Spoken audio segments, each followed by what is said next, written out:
점심 먹고 나서 갑자기 눈이 스르르 감기신 적 있으세요? 회의 중에 고개가 꾸벅꾸벅 내려가거나 밥 먹고 소파에 누우면 바로 잠드는 그 느낌? 배가 불러서 그렇겠지 하고 넘기셨을 텐데요. 사실 이건 단순한 식곤증이 아닙니다. 혈당 스파이크의 신호예요. 그리고 이게 장기간 반복되면 살이 찌고 피로가 쌓이고 결국 당뇨로 이어집니다. 그런데 오늘 이 혈당 스파이크를 막아주는 의외의 음식 하나를 소개해 드릴 거예요.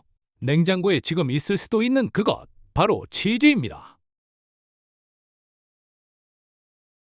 혈당 스파이크, 한번 제대로 알아볼게요. 밥이나 빵처럼 탄수화물을 먹으면 우리 몸은 이걸 포도당으로 분해해서 혈액으로 보냅니다. 이때 혈당이 급격하게 올라가는 걸 혈당 스파이크라고 해요.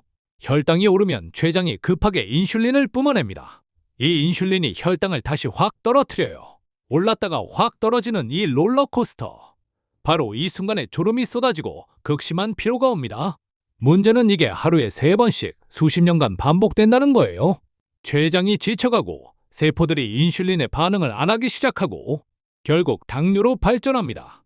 실제로 대한당뇨병학회 2024 팩트시트에 따르면 우리나라 30세 이상 성인의 15.5%, 즉 약 530만 명이 당뇨 환자예요.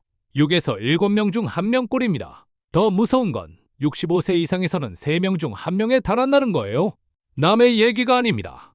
그리고 혈당 스파이크는 당뇨만의 문제가 아니에요. 살이 찌고 염증이 생기고 피부 노화도 빨라집니다. 심지어 치매 위험과도 연결됩니다. 그러면 어떻게 막을 수 있을까요? 여기서 치즈가 등장합니다. 치즈가 혈당에 좋다고 하면 처음엔 다들 의심해요. 치즈가 지방 덩어리 아닌가요? 오히려 안 좋은 거 아닌가요? 그런데 혈당 관점에서 치즈를 보면 완전히 다른 이야기가 됩니다. 원리 첫 번째, 탄수화물이 거의 없어요. 흰쌀밥의 혈당 지수는 86입니다. 100점 만점에 86이에요. 혈당을 정말 빠르게 올리죠. 치즈는요?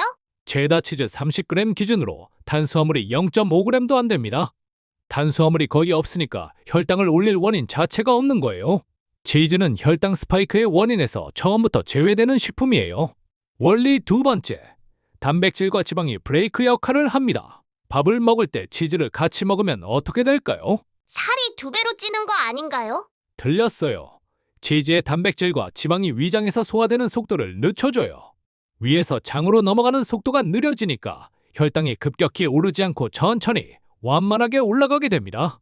2021년 누트리엔 저널에 게재된 연구에서도 확인됐어요. 지방이 포함된 식사는 탄수화물 단독 섭취보다 혈당 반응 속도를 유의미하게 늦춘다는 걸요. 원리 세 번째, 식사 순서의 마법. 치즈를 먼저 드세요. 이건 정말 중요한 팁이에요. 대한당뇨병학회가 인용한 임상 연구에 따르면 채소와 단백질을 탄수화물보다 먼저 먹었을 때 식후 혈당이 최대 15에서 40% 낮아졌습니다. 일본 연구팀도 판멜에 등재된 논문에서 단백질, 채소를 먼저 먹으면 20에서 30% 혈당 스파이크가 줄어든다고 발표했어요. 그러니까 밥 먹기 5분 전에 치즈 한두 조각을 먼저 먹는 것만으로도 이후 밥으로 인한 혈당 스파이크를 크게 줄일 수 있다는 겁니다. 그리고 한 가지 더, 치즈 속 특정 성분은 우리 몸의 인크레틴 호르몬 분비도 도와줘요. 인크레틴이요? 쉽게 말하면 인슐린을 적시해 적정량 분비하게 도와주는 조절 호르몬이에요. 2018년 푸드 케미스트리에 실린 연구에서 체다 치즈에서 추출한 성분이 인크레틴의 일종 GLP-1 분비를 촉진함이 확인됐고, 2021년 리뷰 논문에서도 유제품의 단백질과 칼슘 조합이 인크레틴 분비를 높인다는 결과가 나왔습니다. 치즈 한 조각이 우리 몸의 혈당 조절 시스템 자체를 돕는 거예요. 자, 그러면 어떤 치즈를 먹어야 효과가 좋을까요? 혈당 관리 목적으로 딱 3가지만 추천해 드릴게요.